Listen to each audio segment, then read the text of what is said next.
So thank you everyone for coming who is here live and for everyone who is watching presumably on YouTube at some point in the future. I'm thrilled to have Dr. Zach Nowak here with us tonight. Dr. Nowak is a HESA award-winning professor. He has done several spotlights for us, including most recently, how to rip the guts out of an academic article like a zombie, or like an academic zombie. Close. Dr. Nowak is famous for having classes that teach not just the subject, but also practical skills that help us as students in other classes.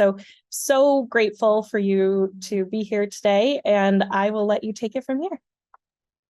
Danielle, thanks a million. I appreciate it. Great to be here. I'm a big fan of HESA, and also a big fan of extension. I taught for years in Harvard College, and it was great. But extension students have really impressed me, I think, for two reasons. One is that they have life experience, and so it's very easy for HESA students to map complex theory onto their real lives. So they get theory way quicker than 19-year-olds, no matter what high schools those 19-year-olds went to. And also, HESA students generally have, or extension students generally have, exquisite time management, which is something that the average 19 or 20-year-old doesn't have. So I love teaching an extension. But yeah, let me toggle over here to screen 2. There we go. So just take out your cell phones if you got them for a minute. If you got a QR code reader, and do that. Click on that right there. It'll be on the next slide as well.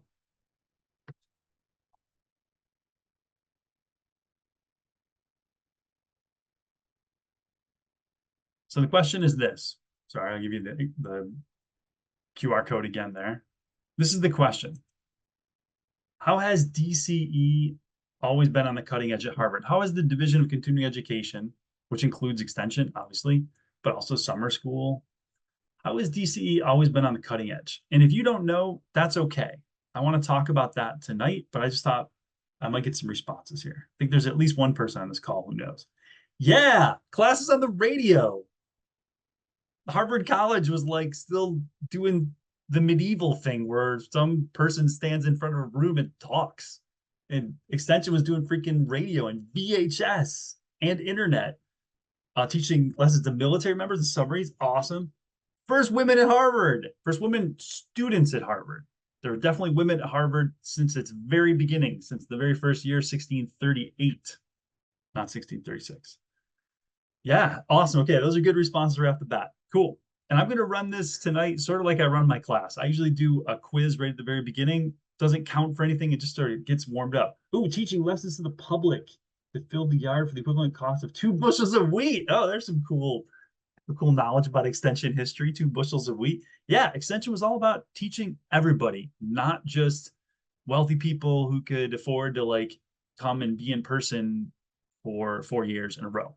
Extension was about teaching everybody and always has been. So yeah, okay, saving Harvard College during the pandemic, also awesome. Love it.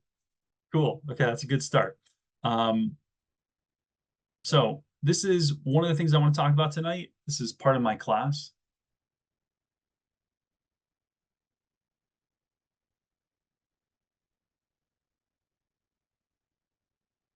Harvard was like a regional college until the late 1800s. And then it became a global institution, and DCE has always been the cutting edge. Another way you can say that is to use a family metaphor. DCE is not Harvard College's older step sibling, quiet and ignored. DCE is Harvard College's younger, better looking, more progressive, more technologically adept sibling. DCE, since its very beginning in the 1800s, 1700s actually, has always been way ahead of the rest of Harvard, especially way ahead of Harvard College, I would like to say. Okay, here's what I want to do tonight. There's 7 things on here, but it's basically in 2 parts. I'll let you read those for a minute, though. I'll shut up.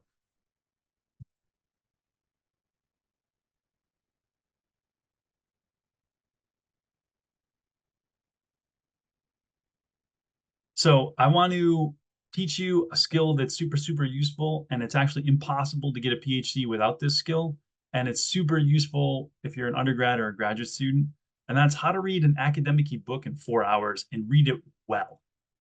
The middle part is all about sort of the history of Harvard College with a little DCE history at the end. And that's sort of a preview and maybe a teaser for my fall course, HIST E-1636, Introduction to Harvard History, which is all about Harvard history, but it's also like a methods class and teaches you all these things about research.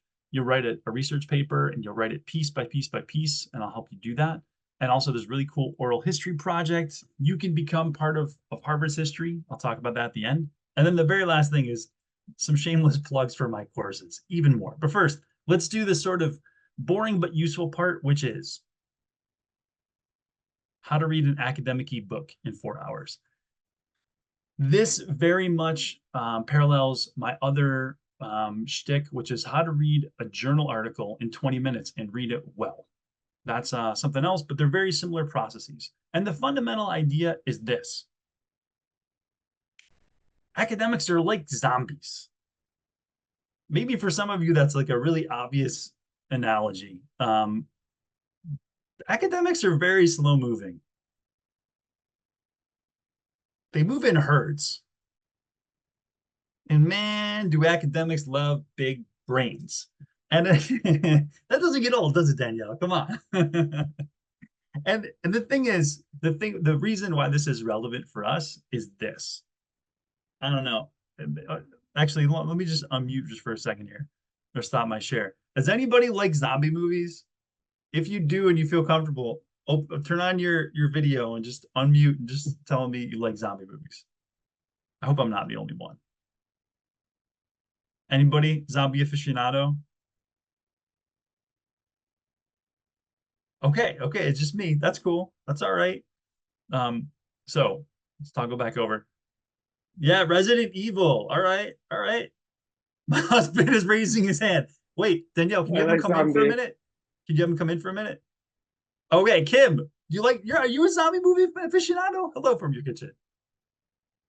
Wait, you gotta unmute.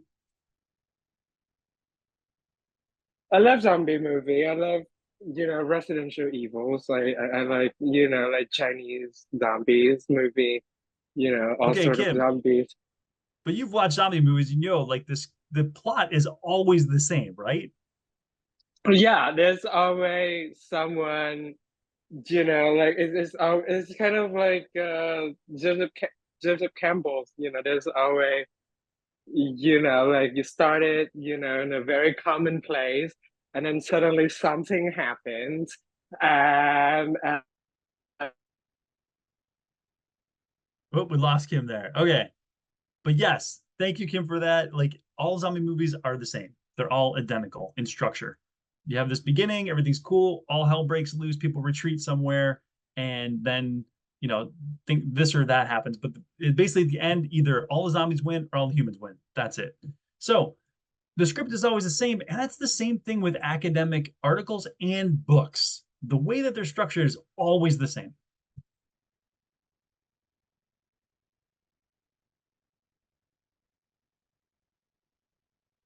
If you know the structure of an academic book, you can read it way quicker. And actually, the way I would say that is you can process it way quicker. So how do you do that? This is there's Kim coming back, all right? So here's a book that I have my students read in my food history class. It's called Pumpkin. It's a really cool book. I really enjoy it. Kim, sorry, I filled in the rest of it. It's cool. Thank you for the before. We appreciate it. And I say to them, okay, when you get a book and you have to read it, don't touch the book. Don't even touch it yet. And definitely don't read it. You should never read an academic book. You should process it. What does that mean? It means you sort of rip the guts out of it like a zombie. Zombies don't like the sinews and like fingernails and they want the brains. They just want the brains and the guts. So you got to do the same thing with academic books. So what do you try to get out of an article? If you're reading an academic journal article, what are the things you want to get out of that? And for people who've had class with me before, you can feel free to chime in. Kim, feel free to jump in if you want to in the chat or anywhere else. Pull the chat back up here.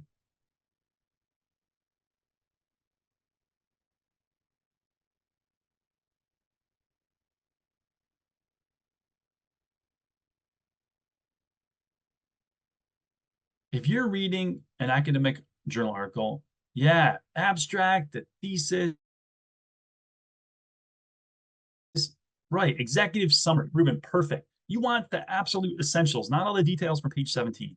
So I would say this, the argument or the thesis, depending on your expo class, you might use one or the other. Historiography, that's just a historian's way of saying lit review, the literature review. What have other scholars said about this? And then the evidence. Is this person writing this article based on daguerreotypes? Are they writing it based on surveys? Are they writing it based on observation, archival evidence? Some info about the author, the journal, and then main points. That's it. So how do you process a book? Here are my 4 steps. First thing, don't touch the book. Don't even touch the book. Leave the book on your desk. Don't touch it yet. Go find 2 book reviews. Book reviews are written by other scholars. They're usually like 2 pages long, maybe 3. And they're like whiskey is to, I don't know, well, let's say cognac is to wine, right? They're distilled. 1 or 2 pages, they got everything in it. It's boiled all the way down to the syrupy must. So read 2 book reviews and take notes on the book reviews. What are these academic scholars who know that field really well? What do they say about this book? What is the argument? They almost always will give that, and the historiography or the lit review. Often a book review will also tell you this is a really strong thing about this book. This is its weakness. This chapter is really great. There's a book called Scraping By, Seth Rockman. I love that book. And both of the book reviews I read about it when I was processing that book said the Mud Machine chapter is the great chapter. Okay, cool. So how do you find book reviews, academic book reviews for a book? Hey, go to Hollis. Hollis is awesome for this. Open up Hollis, put in the book title. So this is Pumpkin. The author's name is Ott, Cindy Ott, and then just type in the word review. Once you do that, you're going to get a bunch of things. Look for academic journals. So here's the Journal of Social History, Cultural History, the Journal of American History. Find book reviews that are in academic journals. Note the number of pages. Usually like 1, 2, 3, maybe 4, but less than 4, almost always. And read a couple of them. I mean, they're only a couple pages long. Download a couple, read them. Awesome. And those you got to take notes on. Before you even open the book, you got to read a couple book reviews. Now you are primed to read this academic-y book. You know what the main argument is. You know what other scholars in the field have already written. You know what it's based on. You know strengths and weaknesses. I mean, you are really ready to process this book. So what's the second step? Here it is.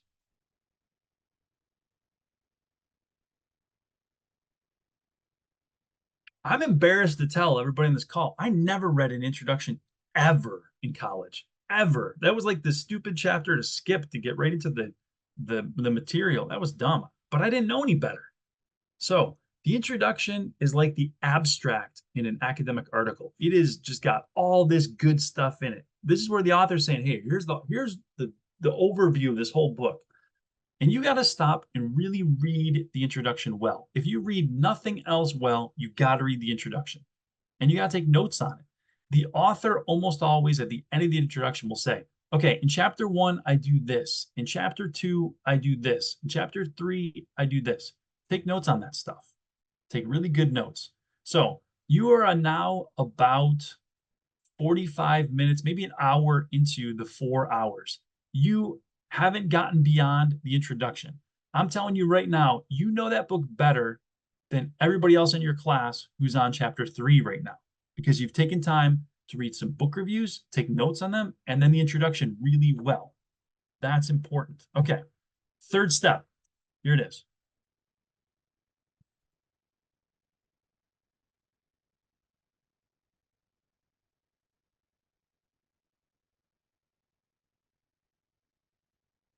You may or may not process all of the chapters in this book. When I was in grad school, I rarely processed all the chapters. I just couldn't, I didn't have time. I'm assuming everybody in this call and everybody in extension are fully formed adults with busy lives. If you have time to read the whole book, go for it. But if you don't have a ton of extra time, do it this way. And in fact, even if you do have a lot of time, you should still process the book rather than reading it. Reading a book is for fun. You're at the Jersey Shore, your feet are up, you got a hot dog in your one hand and the book in the other. That's reading a book. When you're in grad school or an undergrad and extension, you got to process because you got to get out of it what you need, and that's not the details. Figure out what chapters you're going to read. If there's a lot of chapters, you don't have time, read every other one. Maybe there's one chapter the book reviews mentioned as being good, read that chapter, but don't really read it, process it. Here's how you process it. If the chapter is about, I don't know, 20, 25 pages long, read the first 2 or 3 pages well, like a normal human being reads a normal book. Read them well, but then after that, only read the first sentence of each paragraph. And I usually do this with a highlighter if I own the book. I just highlight the first sentence of each paragraph. Don't read anything more. If it's a well-written book, you won't need anything more.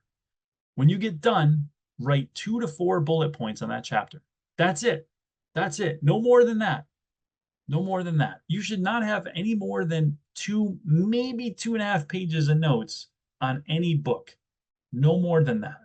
And it should take no more than 4 hours. When you get to the 4-hour point, you should set a timer. When you get to the 4-hour point, stop. No matter where you are in the book, even if you haven't finished it, because you can feel pretty confident that you've gotten out of that book what you need. You have ripped the guts and the brains out of that book.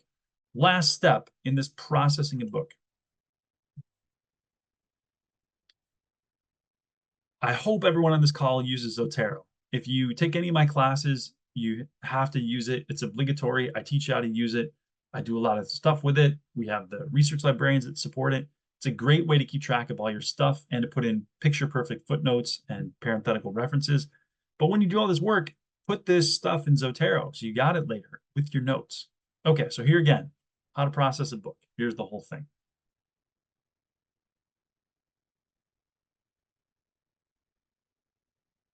Four hours, no more than that.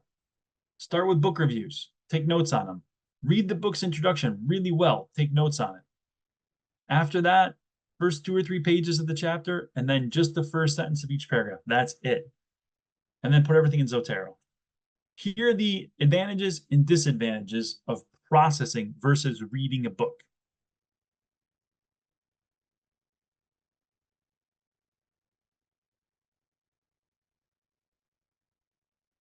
The disadvantages, it's not as fun. It doesn't feel good. I love to read. I really do. Even like history books for fun. Reading it, processing a book is not fun. It is very efficient, but it ain't fun. Here are the advantages though. Solid scholarly knowledge. You get out of this book what you need. You need the guts and the brains, and you get it if you process it.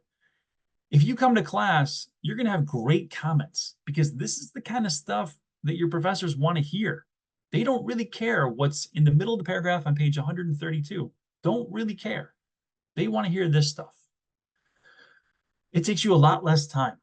A lot less time. 4 hours, that's the max. I don't care where you are in the book at 4 hours, stop. You got enough out of that book as you need. You don't need any more time with it. Maximum 2.5 pages of notes, no more than that. And the cool thing is, you will remember the book a lot better. You're going to remember the stuff you need to remember, not random stuff on page 213. And you can read a lot more because you're processing, not reading. These are the advantages. And remember, you can always go back to the book later if you want. This is the cool thing. If you process a book, you sort of know the book for a class, and man, you want to go back to it in the summer, you're on the beach, great. I've done that. I've done that with about 10 books I had to process for grad school. I went back and reread them, and it was great. It was very pleasurable. But when you're in grad school, reading the reading is not usually designed to be pleasurable. It's designed to be ripping the guts out of it. So that's the first part of the presentation. Now I want to take you, and you can like kick back and in your easy chair. I want to talk about some Harvard history, a couple different parts of Harvard history, and I want to end on DCE. This is mostly about Harvard College, but there's some DCE in here too at the very end. Okay, Harvard history. So take a minute and picture the typical Harvard student in 1880. Just close your eyes and picture that student.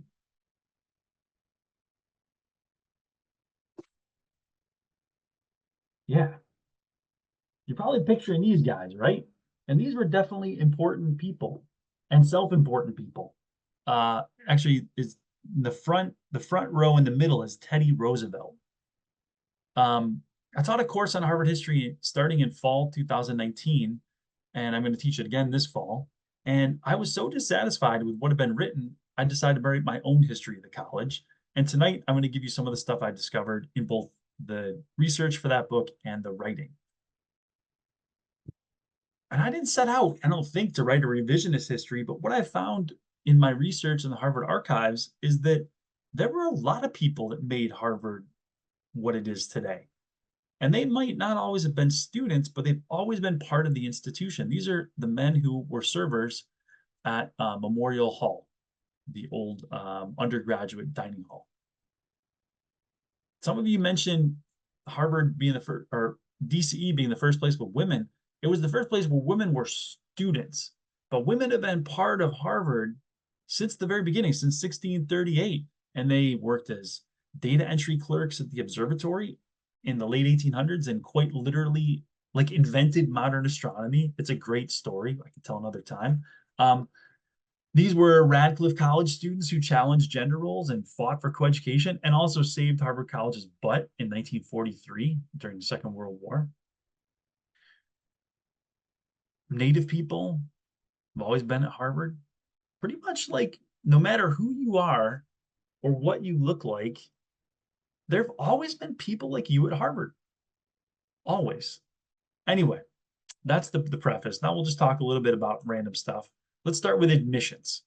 So how do you get into Harvard? Well, for like the first 250 years of Harvard's history, it wasn't really that hard. This is what you needed. Yeah, you got to know a little bit of Latin. You got to be able to translate Latin into English and English into Latin, but like not great. You had to have some basic knowledge of Greek. I mean, not a whole lot, ancient Greek. And then you had to have the money for a semester. That's it. 250 years of Harvard. That's pretty much it. And when you were admitted, you'd be given like an oral exam by the president or one of the professors, and then you were admitted. You had to copy out this thing called the admititor. You had to like copy out all the Harvard College laws. This is Richard Waldron's copy, and then the president would sign it at the end after you'd copied everything out. And it's funny because Richard Waldron didn't really know, he wasn't sure how to spell college. You can see here there's a D in it. And then at the end, there's this other part, and he spells it here just with a G, no D, whatever. And he writes out this silly thing about, this is like the hazing thing. And the first one says, no freshman shall wear his hat in a college yard except it rains, snows, or hails, or he be on horseback, or have both hands full. Number 6 says, no freshman shall talk saucily to his senior or speak to him with his hat on. There's lots about hats here. And then the very last one, the 20th one I find is funny. No freshman shall mingo against the college wall, nor go into the fellows' archjon, which means you can't pee against the wall around Harvard Yard, and you can't go into the upperclassmen's bathroom. I think that's what this means. So here's some other rules.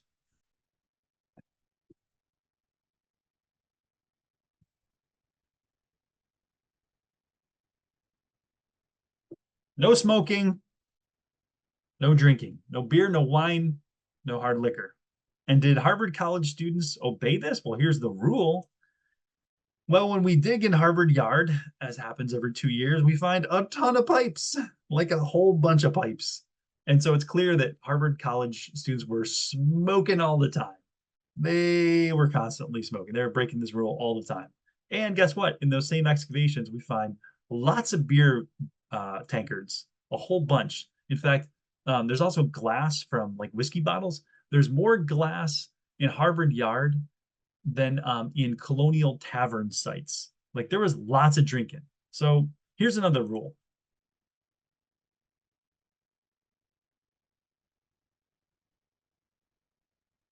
If you gamble, you're going to get thrown out of Harvard. Guess what? When we dig around Harvard Yard, which is one way we can try to discover the past, we find a lot of dice, a whole bunch of dice. So probably they're ignoring those too. All right, let's toggle over to dorms. What was it like to live in a college in the 1700s? So here's Harvard Hall burns down. The one on the left here burns down in 1764. And there were students who were living in Harvard Hall up in the roof part, and they get reimbursed for all the stuff that burns up. But they have to make a list for the insurance claim of what they had here. And they have all kinds of stuff. They have like books and dictionaries and grammar books and cheat sheets. They have trunks and padlocks and pillows and blankets, ink and ink pots, candlesticks, all sorts of stuff. But the thing I think is kind of funny is they have all this like cooking ware too. Apparently, they didn't think the college cafeteria was that great. And they have one of the last things on this list is 2.5 dozen bottles, empty bottles. And I sort of think that that's maybe like now, like proof of drinking prowess, where you like stack all the empty bottles on your trunk or something. I don't know. Any event, it's a really cool way for us to peek in the window of this dorm in 1764 and see what was in these rooms is through this insurance claim. So that's kind of neat. But then in 1850, we actually get some sketches of dorm rooms. So here's the freshman who's just waking up. He looks pretty tired. And he's got a skull and crossbones and a clock and some boxing mitts. And on the floor next to his feet, on the right-hand side here, is a whale oil lamp. Kind of neat. Harvard has these really, really old buildings, but finally in the 1860s, they build a couple new ones. This is Gray's Hall. And we start to get photographs of rooms in the late 1800s. So here's a photograph of a room. This is actually 1905. Take a look at that. And you can see from this 1850 sketch, you can see some things that stay the same. You can still see the skull and crossbones. You can see the boxing mitts on the wall. There's a clock, but it gets pretty elaborate. And this is like a pretty nice room. You'd have the same room all 4 years. So most of upper class Americans in the 1870s had steam heating. But their sons, when they came to Harvard, were still in these frigid accommodations because none of these buildings had central heating. They all just had fireplaces, which were super chilly. And as late as the 1880s, students had to go out into the yard and they had to pump for water and then heat it up on their fire. So this like old-fashioned wood pump on Harvard Yard, I don't know, we probably look at that nostalgically. No student from the 1880s or 1870s would have looked at this pump nostalgically. 0 people.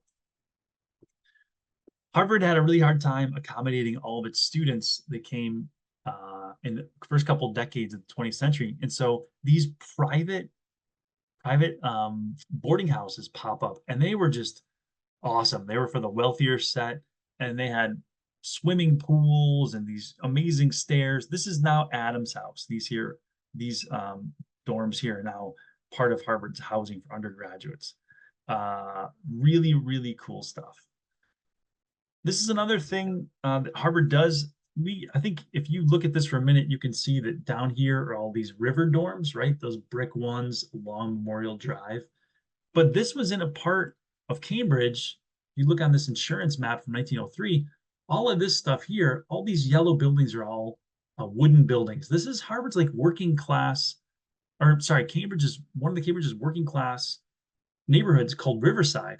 And Harvard like buys this secretly, all these buildings, and then they knock them down and they start putting up the river dorms. So there's like a lot of dispossession going on to make those beautiful dorms, which I'm sure doesn't surprise anybody on this call. Okay, let's move on to sports.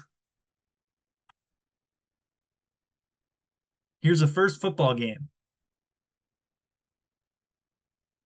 I'm sure this is not what you're expecting when you think of football, but football at Harvard was more like a really vicious version of soccer. And it was the freshmen against the sophomores at the very beginning of the year. And of course, all the sophomores know each other, so it's easier for them to like play on a team. And the freshmen like don't quite know who's who. They used to play on the field that is where Memorial Hall is now. It's called the Delta because it's roughly triangle shaped. And the poor freshmen are trying to win. And it says here, in the annual football contest, the sophomores kick the freshmen, and the freshmen vainly strive to kick the ball. It's not super organized. It's not really an official team, but Harvard sports are actually a creation of the students, not of the administration. Here's a quote from Harvard's librarian, a great primary source for historians, his diary.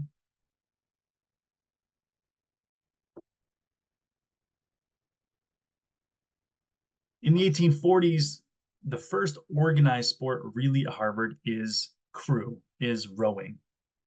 And at first they used these whale boats. And the very first intercollegiate sporting event ever was between Harvard and Yale in 1852 on Lake Winnipesaukee up in New Hampshire.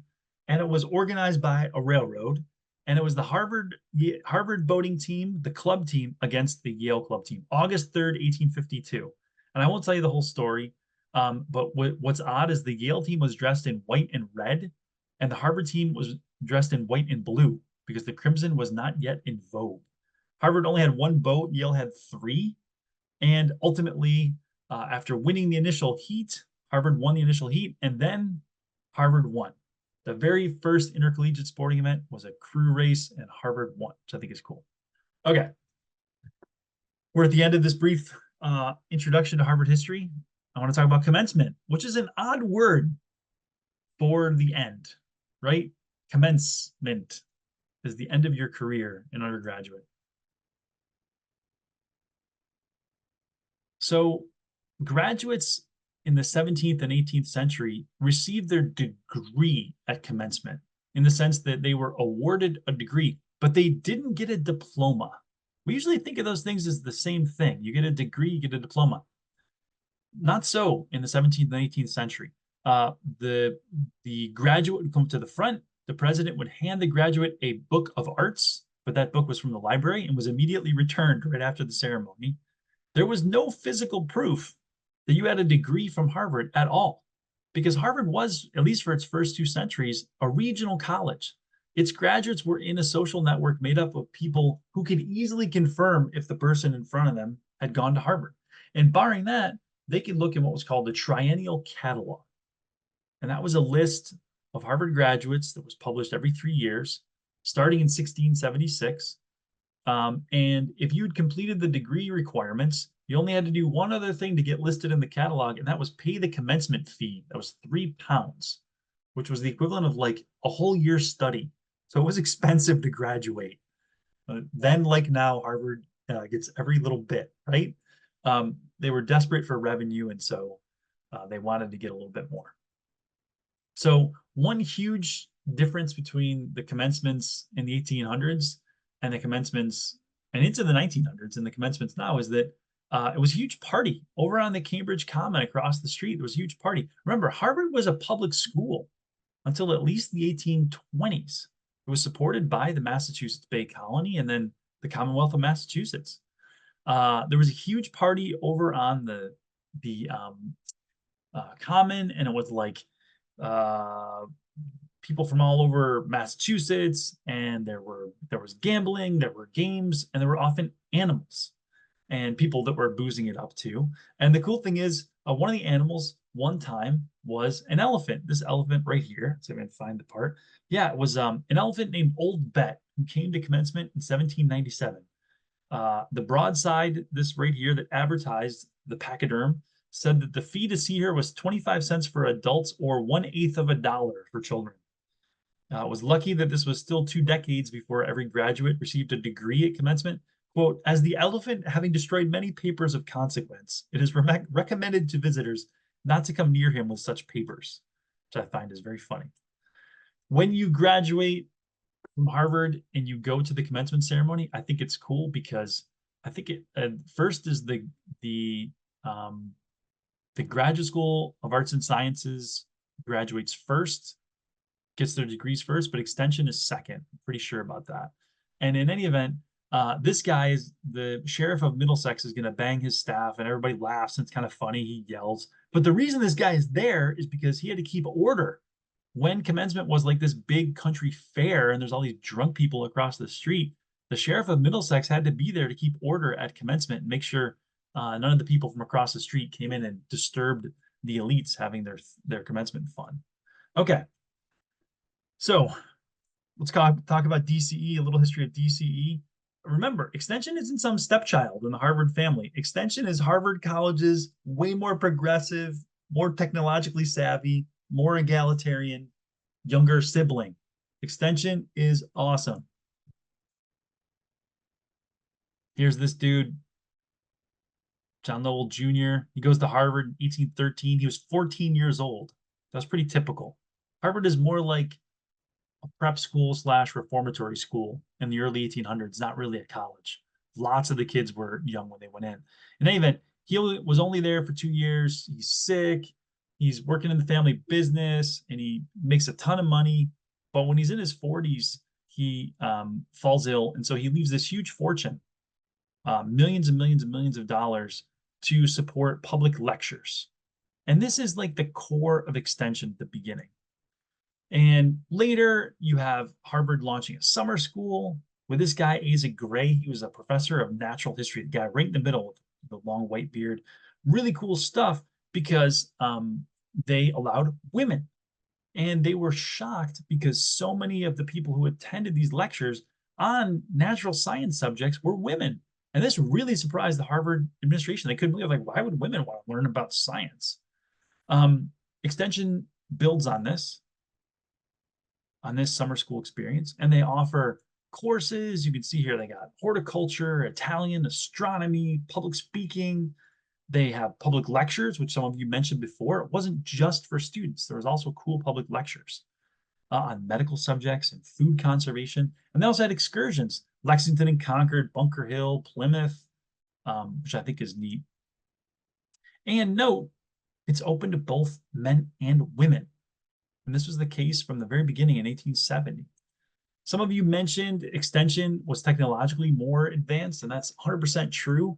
WGBH was the very first broadcast license for radio in 1951, and that was run by the Lowell Institute, so this thing that was like sort of part of extension, and a consortium of universities, including Harvard. So like radio in New England starts, and one of the very first things broadcast is extension classes. Starting in 1949, actually. And let's see, this is one course by Peter Bertolci, and he taught 30 years for extension, never with fewer than 100 students, which is kind of neat. This radio course was so successful that in 1951, they started doing extension on TV, which is pretty awesome. Extension also offered classes to people who were incarcerated. That's a pretty radical new idea. People that couldn't come to Harvard campus and be in residence, people that are incarcerated can't come. One of you also mentioned that extension also taught people on submarines. That's true. They worked with the U.S. Navy. Extension was using dial-up. I'm going to just try this out. Let's see if people know what this sound is. Hold on a minute. I don't know if you can hear this. Let's see.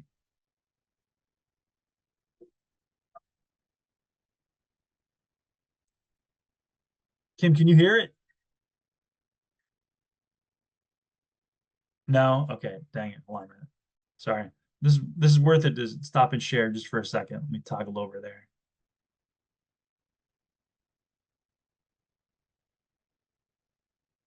Okay. Sorry.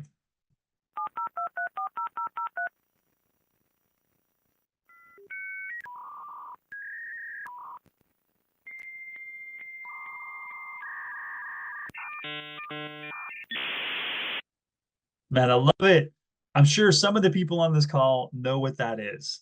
And others are like, what the hell is that sound? But that's a dial-up modem. And we think of that now, we're like, wow, how goofy. You know, it's like antiquated technology. That was cutting edge stuff.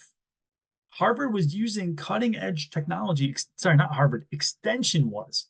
They did this course with Beijing Normal University, taught at night. And then that was like let's see, it was taught at Harvard at night, and the Chinese students took the class in what was morning for them.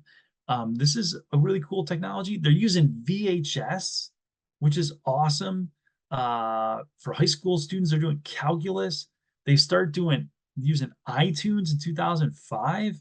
Then we get Harvard X in 2005 as well. And then, as someone mentioned before, when we did the poll, man, I remember in March of 2020, I'm in the Harvard history department and we're all crammed in this room. And I look back, I'm like, oh my God, anybody had COVID, we would all gotten it. We're crammed in this room. The president had just canceled school. We all had to go home and we had to learn this new thing. I think I'd used Zoom like twice, and always just by clicking a link. I'd never started a Zoom meeting. I had no idea how to do that. And we had extension professors and staff who came over to Harvard College and they taught us how to use it. Like extension saved Harvard College's butt in 2020 by showing us all how to use this cutting edge technology we've never used. So that was my fall Harvard history class in very, very briefly. But here's now the last part of this, which is shameless plugs.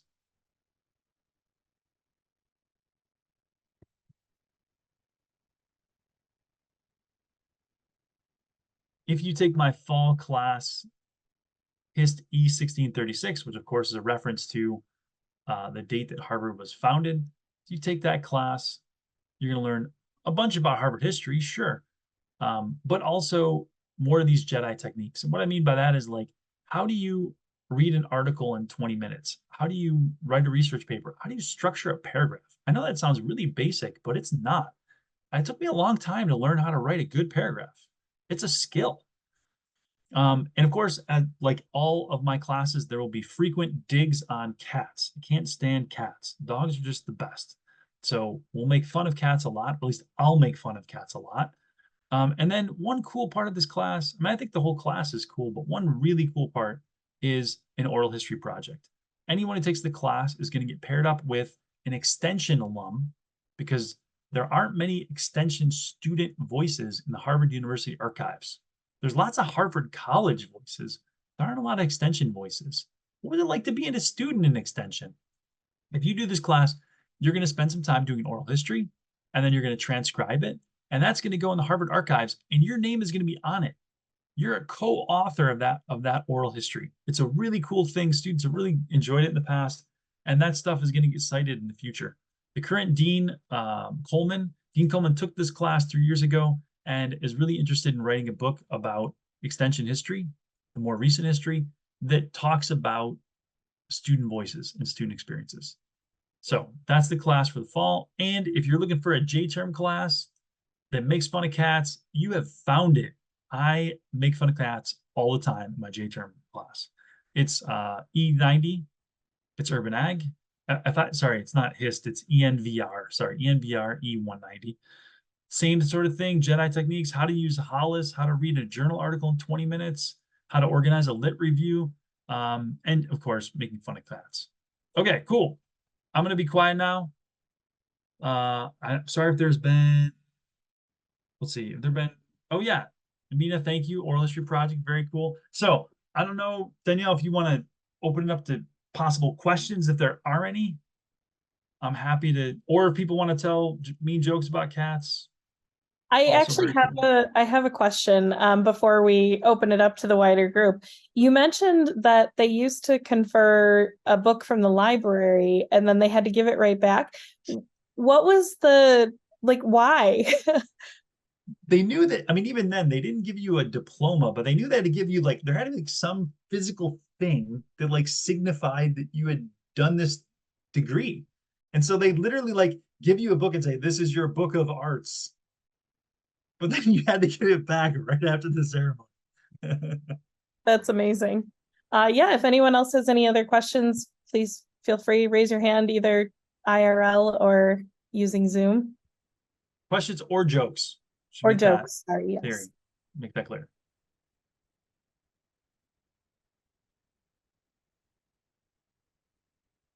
We have one in the chat. Did you Yeah. say earlier that you're writing a book about Harvard's history? If so, what would the name of that book be? So I'm in the final countdown. I should know in August if this press has picked it up. I'm really excited about it. It's about 85% written.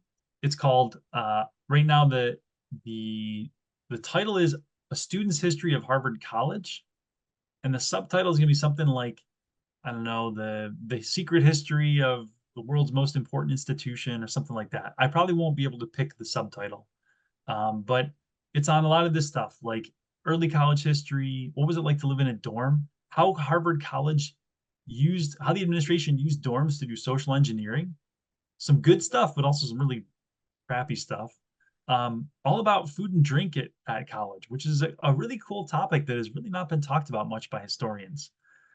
Student associations, obviously sports, Harvard knowledge in the world. Harvard has like created a lot of structures of knowledge. Like everything in astronomy was created at Harvard by women who were doing data entry too. It's a really, really cool story. Yeah, stuff like that. Really cool. Also, a lot of early research in the 60s on psychedelics. Timothy Leary and Ram Dass, two awesome dudes, start the Harvard psilocybin project. They're like giving undergrads mushrooms. Probably not a great idea, but definitely happened. Anyway, yeah. Thank you for that question.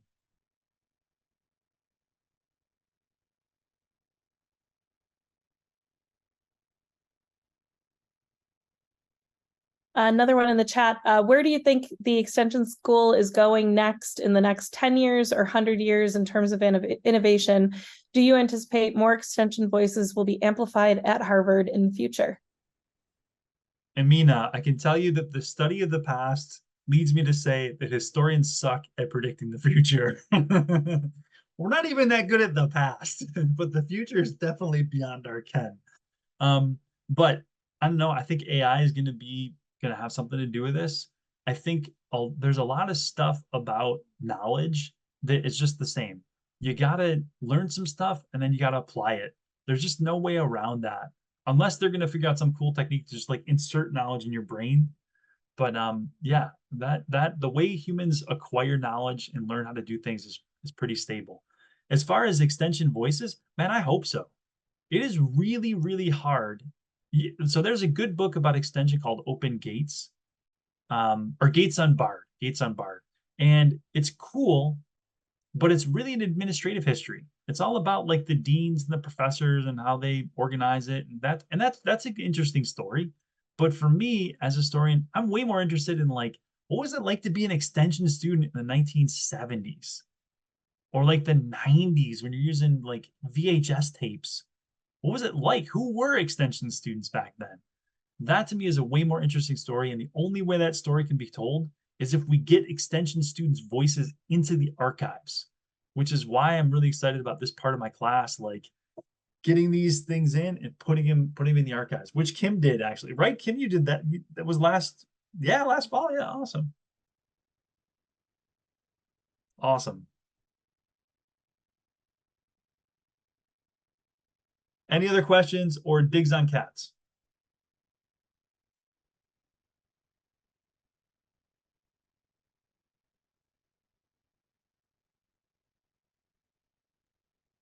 It's a quiet group tonight. All right.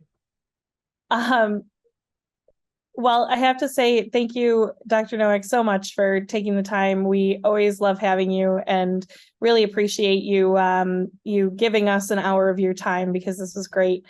So thank you so much. And thank you everyone who came live. I'm always happy to be called Zach, but thank you, Danielle. I appreciate it.